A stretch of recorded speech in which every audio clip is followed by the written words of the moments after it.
Innal hamdalillah nahmaduhu wa nasta'inuhu wa nastaghfiruh wa na'udzu billahi min shururi anfusina min sayyiati a'malina. Man yahdihillahu fala mudhillalah wa man yudlil fala hadiyalah. Asyhadu an la ilaha illallah wahdahu la syarikalah wa asyhadu anna Muhammadan abduhu wa rasuluhu alladzi la nabiyya wa la rasula ba'dah.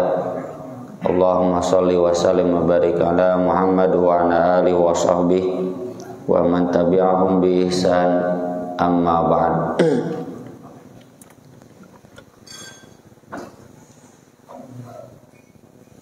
Ada dua hadis yang tampaknya bertentangan, tapi tentu tidak bertentangan. Yang pertama hadis tentang Nabi Shallallahu Alaihi Wasallam punya utang, bahkan sampai wafatnya beliau masih punya utang. Ketika wafat itu meninggalkan utang. Hadis-hadisnya riwayat Bukhari Muslim dari Aisyah radhiyallahu anha, Rasulullah tuwfiya Rasulullah sallallahu alaihi wasallam wa dir'uhu marhunatun inda yahudiyyin bi 30 sa'an min sya'ir. Rasulullah sallallahu alaihi wasallam wafat dan baju besinya, ya, baju besi Rasul itu yang kayak gabungan rantai-rantai kecil gitu ya, digadaikan di seorang Yahudi karena berutang 30 sok gandum syair. Ini sedikit rancu ya, sedikit tapi enggak terlihatnya rancu, karena di sisi lain Nabi SAW sering mengingatkan bahaya utang. Nabi SAW menyebutkan utang itu dosa. Ya, jadi bapak-bapak yang masih punya utang, bapak-bapak berdosa. Hilang dosanya ketika bapak-bapak lunas utangnya. Dalil-dalil bahwa utang itu dosa ada di berbagai hadis, khususnya tentang yang mati syahid akan diampuni semua dosanya kecuali utang. Yughfaru lisyahid kullu dzanbin illa dain. Berarti utang itu dosa. Nabi SAW sendiri banyak menjelaskan ajaran, mengajarkan doa-doa berlindung dari utang. Allahumma inni a'udzubika min ghalabatid dain wa ghalabatil adu wa syamatatil a'da, wa min ghalabatid dain wa ghalabatir rijal, ya, banyak. Allahumma inni a'udzubika minal ma'sam wal maghrab.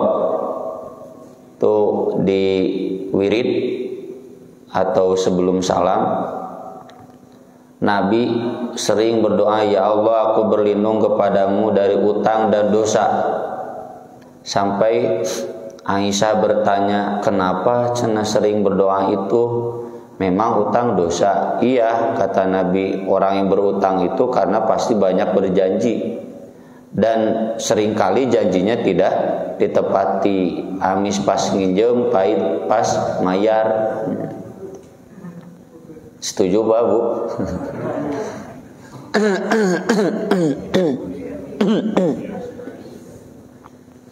Ketika minjam mau memelasnya, ya, hari pas ditagih, jam medudna. Termasuk Nabi SAW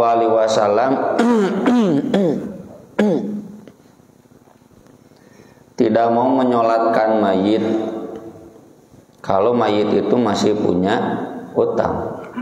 Kok ini Nabi SAW wafat menyisakan utang? Yang berikutnya, yang kedua adalah hadis Nabi SAW bahwa Nabi SAW adalah ajwadan nas, manusia yang sangat dermawan. Hadis-hadisnya di bulan Ramadan sering dibahas ya, karena wa kan ajwada fi Ramadan, kalau bulan Ramadan lebih lagi dermawan. Ini sering dijadikan dalil bulan Ramadan itu meningkatkan kedermawanan. Ada benernya, tapi salahnya beres Ramadan kedermawan deui gitu. Nyumbang takjil teh pas Ramadane unggul, padahal yang saum sunat Senin Kemis banyak kan di sini juga. Aya ngirim takjil tara. Komo abdi rada kerep saumna nya. Senin Kemis di masjid saya kayak buka saum Ramadan ya, ada santri banyak yang ngirim banyak. Tapi hari-hari lainnya nggak ada. Nggak tahu mungkin ya. Kalau Nabi SAW di bulan Ramadan sangat dermawan, lebih dermawan, di bulan biasa tetap paling dermawan. Bagaimana gambaran dermawan Rasulullah SAW? Sangat banyak. Kata sahabat Abu Sa'id Al-Khudri, Nabi SAW itu tidak pernah diminta lalu tidak memberi. Selalu memberi hatta nafida ma'indahu, sampai habis apa yang ada di beliau. Saking banyak yang minta, Nabi SAW sampai memberinya sampai habis. Ya karena Nabi dermawan. Orang dermawan itu pasti banyak yang minta apa, tah cemen minta ka Pak Haji anu gitu kan. Sok mere tong ka haji itu pedit. Makanya kalau Bapak Ibu banyak yang minta, alhamdulillah Bu, Pak, ya berarti Bapak Ibu itu orang yang dermawan. Najan jangar. Ini loba cenah minta kalieur. Nabi itu hatta nafida ma'indah, sampai habis apa yang ada di sisi beliau. Kemudian dalam riwayat lain, ketika Nabi SAW mendapatkan jatah hamba sahaya dari perang, Nabi kan mendapatkan humus ya, 20% itu kan buat Allah, Nabi, keluarga Nabi. Nabi kan nggak boleh menerima zakat ya, dan keturunannya ya, termasuk Habib Rizik Syihab, Habib-habib itu nggak boleh menerima zakat, haram. Tapi mereka berhak mendapatkan 1/5 dari harta rampasan perang. Jadi yang namanya perang itu, semua harta yang diperoleh itu milik pasukan ya, bukan milik jenderal. Di orang mah jenderal bala leunghar, kantong nage bunya mending ngajajar na lomari teh, kan hijina teh 30 juta 50 juta. Eta anu rame ibu PC. Hari pasukana dihandap nya UMR nya, upah minim regional dan minim upah miskin regional. Tapi dari yang diperoleh itu 20%-nya disetorkan ke Rasul. Nah yang 20% ini falillahi walir rasuli walidil qurba wal yatama wal masakin. Untuk Allah, Rasul, kerabat Rasul itu Banu Hashim, Banul Muttalib ya, termasuk Ali, Fatimah, Ibnu Abbas. Itu nggak boleh dapat zakat, tapi berhak mendapatkan ghanimah. Karena kerabat Rasul itu yang dulu mendukung Rasul, bahkan ketika Rasul di Makkah ketika mereka masih kafir. Ya, Bapak Ibu mungkin ingat boikot Nabi kan pernah di boikot selama 3 tahun sampai makan daun-daunan di Makkah, dan itu yang ikut dalam boikot itu semua Banu Hashim dan Banu Muttalib meski mereka masih kafir. Jadi rasa kesukuannya tinggi. Di boikot hiji boikot kabeh cenah gitu. Itu Banu Hashim Banu Muttalib, makanya mereka ya berhak mendapatkan ghanimah. Wal yatama, anak yatim, wal masakin, dan orang-orang miskin. Ya nanti kalau ada orang miskin ikut perang, dia dapat jatah 2 dari pribadinya, lalu dari yang khumus yang 20%. Nabi pernah mendapatkan khumus, beberapa hamba sahaya banyak. Ali ketika pulang istrinya mengeluh, cenah tingali panangan abdi menikah lasarkieu, capek ngalacai ku sorangan, masak ku sorangan, juga budak lalaki bararaung lalu tikeni. Maka kata Ali, itu cenah Nabi menyebut bapaknya, karena istri Nabi pun manggilnya Rasul, nggak boleh manggil wahai kekasihku, suamiku, nggak boleh. Itu cenah Nabi pulang bawa hamba saya banyak, minta saja 1 buat pembantu. Datanglah Fatimah, nggak ada nabinya, ada Aisyah. Ya nanti kata Aisyah, dilaporkan ke Nabi. Pas Nabi pulang malam, kata Aisyah, tuh cenah si Neng ngeluh minta pembantu hiji. Nabi kemudian datang ke rumahnya, karena rumah Ali dan rumah Nabi itu sama, beda kamar. Ya. Petrok. Terus ngegaloler, tong wakacengkat ngagaloler we. Berbaring, lalu Nabi menyentuhkan tangannya ke dada Fatimah. Kata Nabi, kamu mau pembantu atau yang mau lebih baik dari pembantu? Ya tentu lebih baik dari pembantu, Nabi. Nah kalau ingin yang lebih baik dari pembantu, sebelum tidur kamu wirid Subhanallah 33 kali, Alhamdulillah 33 kali, Allahu Akbar 34 kali. Ini lebih baik daripada ganti kulkas, ya, ganti mesin cuci, daripada pembantu gitu. Nurut Fatimah mah coba istri bapak dikitukeun. Mau kulkas ganti, mau yang lebih baik daripada kulkas, ya. Mau mesin cuci ganti, mau yang lebih baik daripada mesin cuci. Cek ibu teh yang lebih baik daripada mesin cuci, marukana mobil, ya. Padahal cek bapak teh setiap sebelum tidur baca Subhanallah 33 kali, Alhamdulillah 33, Allahu Akbar 34 kali. Itu lebih baik daripada ganti mesin cuci. Wah, cenah teu nyambungnya. Kata Nabi, wallahi la u'tikuma wa ada'u ahla suffah tutwa butunuhum la ajidu ma unfiku alaihim walakinni abi'uhum fa unfiku alaihim. Demi Allah, saya tidak akan mengasihkan hamba saya ini buat kalian berdua satupun, sementara saya membiarkan ahlu sufah kosong perut mereka. Ahlu sufah itu yang tinggal di masjid, santri-santri, mahasiswa-mahasiswa, para pembelajar dari luar Madinah yang gak punya keluarga, pendatang, santri di masjid Abu Hurairah, ahlu sufah, ya. Ibnu Umar, pernah Zaid bin Sabit, ahlu sufah. Jumlahnya kurang lebih 70-80 orang. Saya nggak mungkin membiarkan mereka perut kosong. Saya tidak menemukan apa yang akan saya berikan kepada mereka. Ini hamba saya, semuanya mau Bapak jual.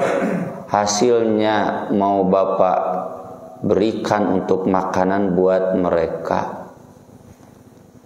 Jadi Nabi sampai memprioritaskan orang-orang miskin, terutama orang miskin yang santri, dibanding kebutuhan anaknya sendiri. Neng malah karena tahu keimanan Fatimah.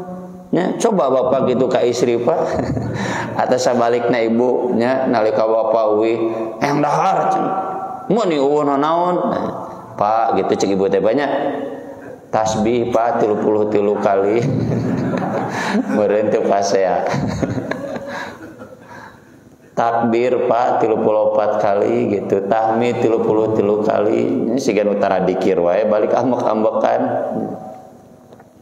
Karena Nabi percaya keimanan Fatimah. Nabi mengajarkan ke Fatimah, lelah itu bukan karena tidak ada pembantu.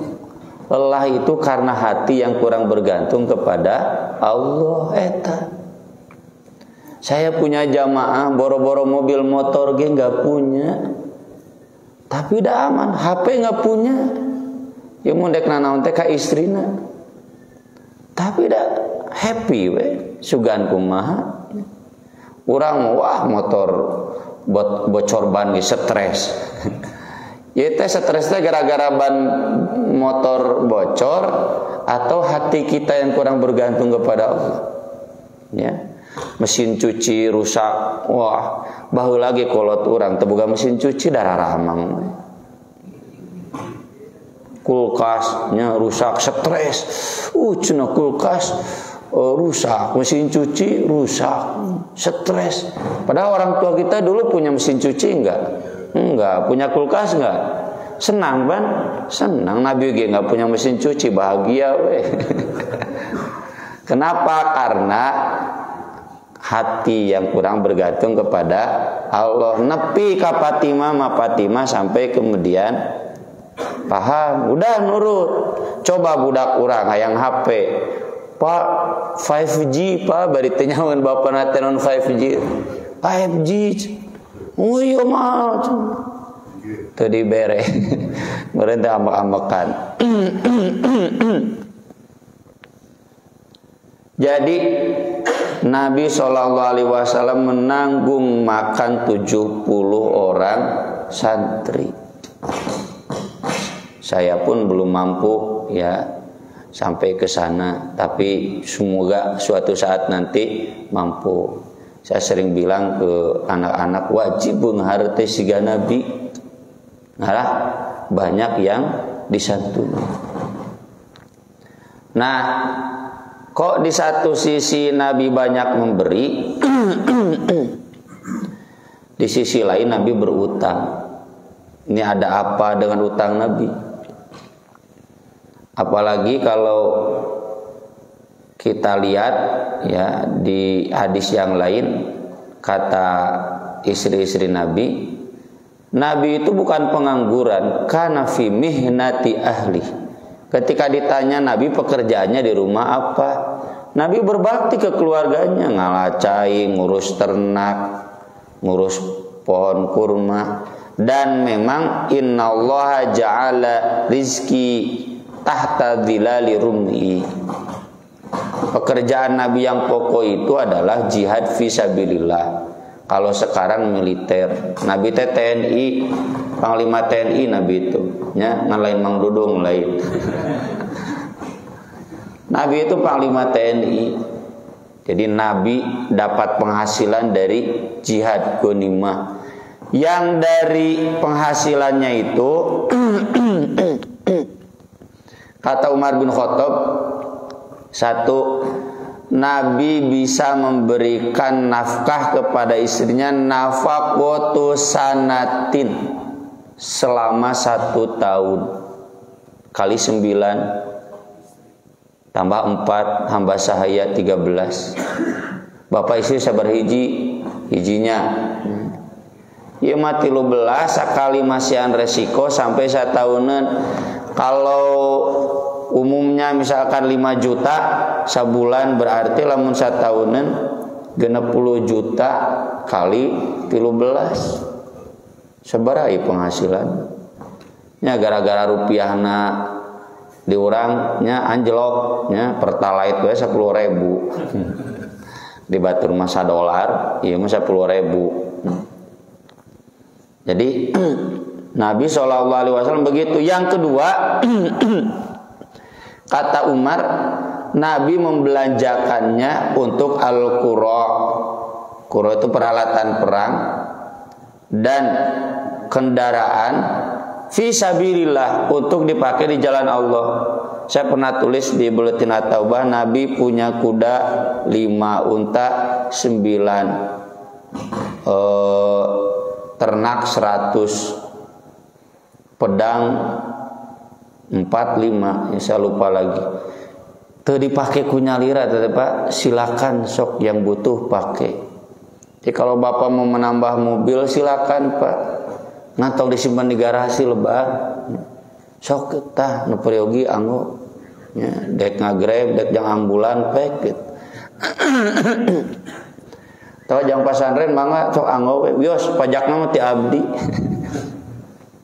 Itu Nabi SAW itu begitu. Jadi penghasilan Nabi itu ada untuk istrinya ditunaikan bahkan sampai 1 tahun, bahkan ada lebih Nabi belanjakan perkakas agar bisa dipakai perkakas perangnya, bedog misalkan, pedang, panah. Ayeuna alutsista. Indonesia kan jelek ya dalam alutsistanya karena memang mahal alat-alat pertahanan itu. Nah, Nabi yang punya harta lebih sengaja beli itu buat dipakai jihad fisabilillah. Tapi memang kata Imam An-Nawawi, karena Nabi terlalu dermawan, Nabi SAW memberi sampai habis. Ketika Nabi butuh, Nabi nggak ada, maka Nabi berutang dulu. Eta utang Nabi teh Pak, Bu. Nabi SAW berutang itu hanya untuk kebutuhan pokok, dan itu pun karena Nabi SAW terlalu dermawan. Kedermawanan Nabi sampai Nabi berutang. Jadi Nabi itu, ini juga prinsip istrinya. Ibu-ibu tahu hadis Aisyah radhiyallahu anha yang nanya ke Nabi, tadi cenah ada baramain peminta-minta, ibu-ibu 1 bawa anaknya 2. Di baramain teh mau budak minta, nggak ada yang tersisa kecuali 1 butir kurma. Urang mah kurma numpukeun urut lebaran kemarganya. 1 butir kurma, nggak ada lagi kata Aisyah, saya kasihkan. Lalu dibagi 2 buat anaknya si ibu mah cenah nggak dapat. Bagaimana kata Nabi SAW, siapa ibu yang diuji seperti itu, dia pasti masuk surga. Itu kan mun ayeuna mah aya sakilo deui nya sakalian masak, ada yang minta beras sama ibu dikasih moal kan orang pun bojo ge siga moal. Aya sakarung deui tuh bocono sakarung deui bae sakarung mah loba engke cenah kumaha ngaratu kudu meuli. Ini Aisyah. Termasuk hadis-hadis Nabi SAW, kata Aisyah, kami di Madinah tidak pernah makan 3 hari berturut-turut. Pasti saja ada 1 hari atau 2 hari yang kami tidak makan. Lalu Urwah nanya keponakannya, kalau begitu bibi makan apa dulu zaman Nabi? Al-aswadaini, 2 yang hitam, 1 air, 2 kurma. Air kan wadahnya hitam, lain kopi. Itu asal ada kurma, ada air. Sisanya gandum teh nama beas, daging. Itu 3 hari sekali. Kalau kita 1 hari 3 kali, kalau Nabi sampai 3 hari sekali. Bahkan Nabi SAW sampaikan pernah keluar malam-malam, lalu ketemu Abu Bakar. Kamu kenapa keluar? Senyum-senyum Abu Bakar. Kata Nabi, kalau saya keluar malam-malam begini karena saya lapar. Lalu kata Abu Bakar, sama cenah juga Nabi, saya juga lapar gitu. Terus kerunyung Umar, kunaon cenah Umar mana namanya keluar? Ayo Umar mah balakawe lapar cenah Nabi. Bade melarian tukang bakso. Hayu cenah kata Nabi, kita datang ke si Bapak anu. Tentunya seseorang yang seandainya kita datangi senang hatinya. Tau nalika didatangan ku urang, geus rudat deui. Ieu cenah geus aya deui wae. Ketika Nabi datang, wah nggak ada yang punya rumah Sohibul Bait hari malam ini yang lebih bahagia dari saya. Saya kedatangan Nabi, Abu Bakar, Umar. Iya cenah Jokowi, Luhut, Prabowo. Nah gitu. Datang tiluanana. Sok Bapak kalau mengadakan acara datang ke presiden unggulnya, ya Prabowo na, ya Sandi na, ya Erick Thohir Pak. Menunjukkan berarti wah bahagia. Sakedap Nabi cenah langsung nyuguhan. Mah masak cenah kambing, wencit. Makan. Yang kemudian saat itu Nabi SAW bersabda, ini yang nanti akan ditanya, tsumma latus'alunna yauma idzin anin na'im. Itu hadisnya itu. Nah dari hadis ini kata Imam An-Nawawi berarti Abu Bakar dan Umar pun sama, siap lapar karena terlalu banyak memberi. Nabi SAW begitu. Ini jadi pelajaran bagi kita. Kalau kita harus memberi, sebetulnya nggak apa-apa. Sok we, anke urang kumaha, urang mah tinggal sabar gitu. Kalau nggak ada tinggal nginjem. Kalau kita punya prinsip seperti itu nyunah teteh. Meski memang tidak wajib. Yang wajib itu bapak ibu bayar zakat. Selebihnya dari itu sunat. Cuma seandainya bapak dan ibu sudah sepaham, soalnya ada beberapa donatur Ustad, tong uninga pun bojonya, aya deui tong uninga pun lanceuknya. Nah, cete paji kitu. Mun pun bojo apa sok jam medud cenah gitu. Tong wartos-wartos. Atas we hamba Allah cenah gitu. Sebaliknya ada ya, yang justru dermawan itu istrinya, sedangkan suaminya kurang. Tapi kalau bapak ibu sudah sepaham, Allah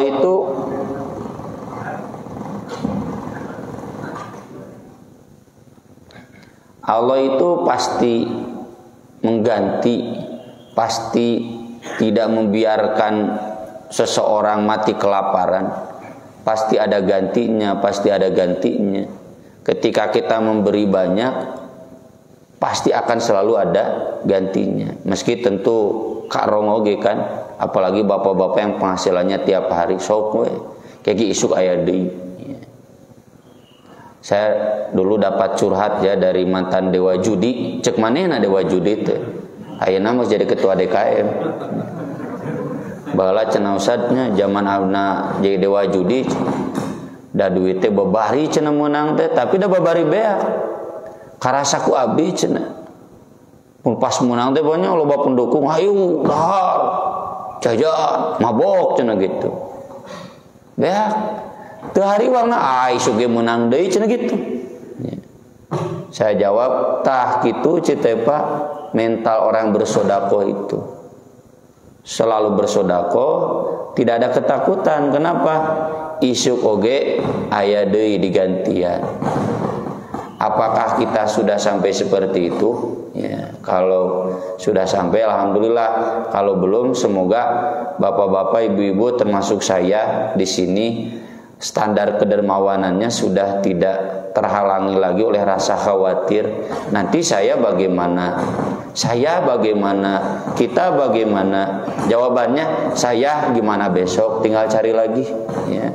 Kita besok tinggal cari lagi. Insya Allah apa yang kita berikan kan bukan untuk orang lain, tapi untuk tabungan kita di hari akhir. Sekian yang bisa saya bahas pada kesempatan pagi hari ini. Mudah-mudahan bermanfaat. Sebelum saya tutup, barangkali ada beberapa pertanyaan, saya persilahkan.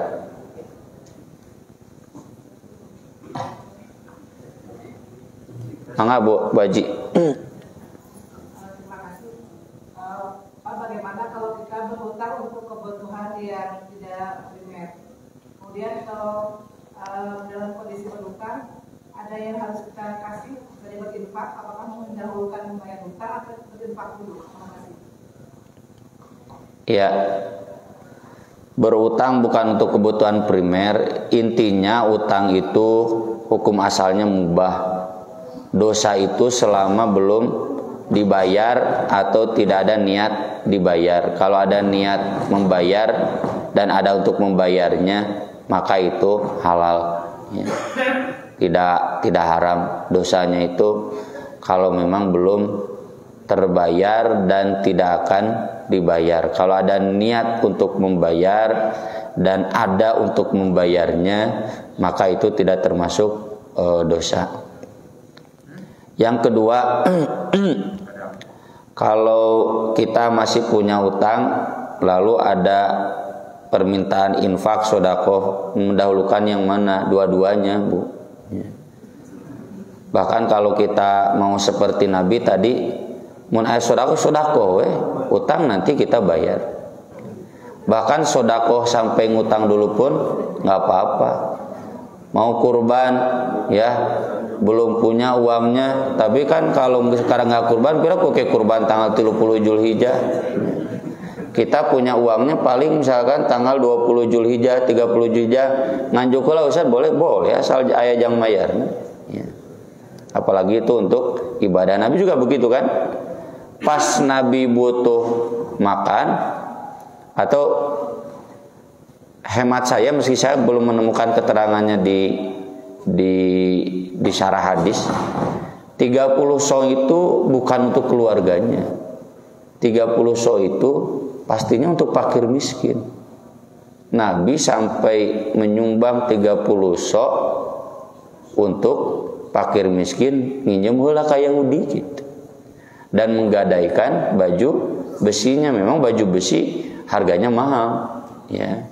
Jadi seimbanglah dengan 30 so. Orang Yahudi pun gak mungkin ngasih kalau memang tidak ada jaminan. Jadi sebetulnya Nabi itu utangnya dibayar ya, karena ada baju besi itu ya. Beli nanti kalau ada uang, baju besinya diambil, dibayar dengan uang gitu. Jadi kalaupun kita mau berderma ngutang dulu boleh, asal kita tahu ya dari mana membayarnya. Nuliete pernah ada ya jamaah utangnya ternyata kesana kemari, termasuk yaitu buat akikah, buat kurban, sampai yang nagihnya lapor ke saya karena kata yang nagihnya, cenah Ustad sugante cenah bener ayah. Ketika saya konfirmasi kenapa sampai begitu, da ceuk Ustaz Nasruddin ge cenah teu naon kurban nganyuk heula. Aduh cita jadi bawa urang. Nya maksud abdi teh nganyuk heula teh aya jang mayarna, ari jang mayarna nya ulah. Berarti tidak mampu. Nabi itu kan dermawan. Dermawan berarti banyak harta kan? Tadi kan gambarannya Nabi kalau dapat ghanimah, nafkah bisa, belanja peralatan bisa. Jadi Nabi meminjam itu karena ini sedang tidak ada, tapi nanti juga ada lagi. Ieu mah nyanginjem engke ge aya bari teu karong ti mah. Itu mah tuh berarti tidak mampu. Kalau yang tidak mampu tong maksakeun jadi dolim. Ta eta nu nganjuk dosa mah kitu. dia meminjam tapi nggak jelas dan tidak punya ancang-ancang untuk membayarnya. Jadi itu mah teu boga niat yang mayar hakikatnya. Dihitung-hitung itu sampai puluhan juta. Ya mudah-mudahan ayeuna tos kabayar karena ya kemana-mana begitu. Begitu Bu ya. Jadi clear. Silakan berinfak meskipun masih ada utang, apalagi utang kita bertempo kan 2 tahunan dicicil, utang jalan nyicil, sodako jalan. Bahkan bersodako dengan utang dulu juga silakan asal aya jang mayarna. Ada lagi? Kalau tadi jadi utangnya selesai, utang itu selesai. Dengan baju besi itu udah selesai. Dan Nabi kan ketika meninggalkan harta banyak, tanah di Khaybar, tanah di Fadak. Tapi itu bukan waris karena Nabi tidak boleh meninggalkan waris. Nabi itu semua yang ditinggalkannya jadi harta fisabilillah. Pasti terbayar 30 so dengan tanah di Khaybar juga. Ada lagi? Cukup? Ya, kalau cukup sekian, terima kasih. Aku qouli hadza wa astaghfirullah li wa lakum subhanakallahumma bihamdik asyhadu an la ilaha illa anta astaghfiruka wa atubu ilaik. Wassalatu wassalamu ala Rasulillah. Wassalamu alaikum warahmatullahi wabarakatuh.